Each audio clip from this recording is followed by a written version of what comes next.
மாதிரி காம்படிஷன் வரும்னு நான் எதிர்பார்க்கவே இல்லை. ஆனால் எங்கள் ஸ்கூல் தான் வந்து எங்களுக்கு முக்கியமாக எனக்கு உதவியாக இருந்தது. அவங்க தான் வந்து எங்களுக்கு கன்ஸ்ட்ரக்ஷன்லேயும் சொல்லி கொடுத்தாங்க, ப்ரோக்ராம்லேயும் சொல்லி கொடுத்தாங்க.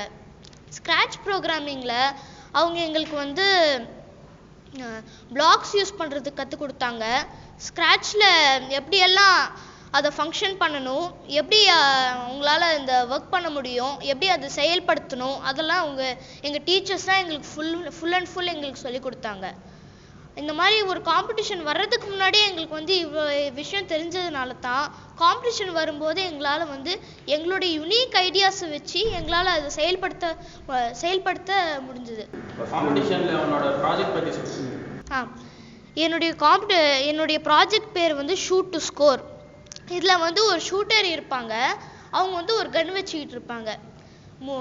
ஒரு பலூன், ஒரு பால், ஒரு பபிள் எல்லாமே வந்து மேலேருந்து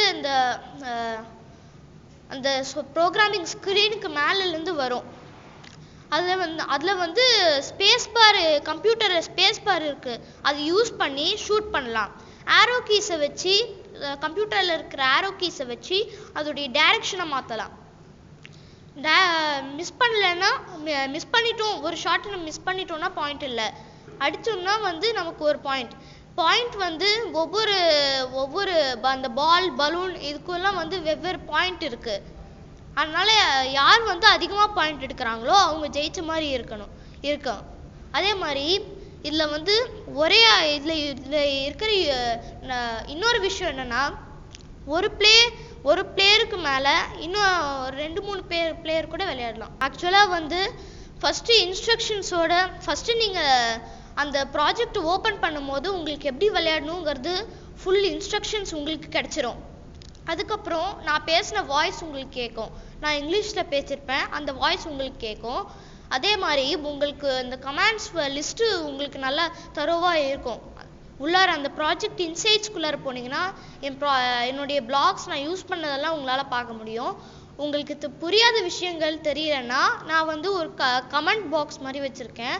அதில் நீங்கள் பார்த்தீங்கன்னா அது ஏன் பயன்படுத்தப்படுது, அதுக்கான காரணம் என்ன அப்படிங்கிறத நான் அங்கே டைப் பண்ணி வச்சுருக்கேன். கூகுள் வந்து எவ்ரி இயர் வந்து கூகுள் கோட் டு லேர்ன் கான்டெஸ்ட்னு ஒன்று அனௌன்ஸ் பண்ணுவாங்க. அதில் ஆல் ஓவர் இந்தியா எல்லா ஸ்டூடெண்ட்ஸும் பார்ட்டிசிபேட் பண்ணலாம். கிளாஸ் 5 to கிளாஸ் 10 அவங்க கேட்டகரைஸ் பண்ணி வச்சுருக்காங்க. கிளாஸ் 5 and 6 ஒரு கேட்டகரி, 7 and 8 ஒரு கேட்டகரி, 9 and 10 ஒரு கேட்டகரி. ஸோ ஸ்க்ராட்ச்னு ஒரு ப்ரோக்ராமிங் லாங்குவேஜ் இருக்குது. அந்த ப்ரோக்ராமிங் லாங்குவேஜில் பசங்க என்ன வேணால் ப்ராஜெக்ட் பண்ணலாம். கேம் தான் பண்ணணும்னு அவசியம் இல்லை.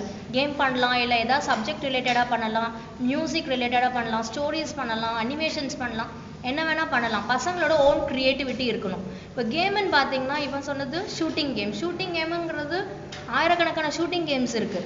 பட் அவங்க வந்து யூனிக்காக இருக்கா, இது ஒரு ஸ்டூடெண்ட் பண்ண லெவலில் இருக்கா, ஸ்டூடெண்ட்டோட என்ன ஒர்க் இதில் இருக்காங்கிறத ஈஸியாக கண்டுபிடிச்சிடலாம். இப்போ வந்து அவங்க வீட்டிலே பண்ணி அப்லோட் பண்ணுறதுனால கூகுளுக்கும் தெரியும் இது வந்து எல்டர்ஸோட ஹெல்ப் இருக்கா. இவன் வந்து டீச்சர்ஸ் ஹெல்ப், பேரண்ட்ஸ் ஹெல்ப் கேட்டதெல்லாம் ஒன்லி அவுட்லைன்.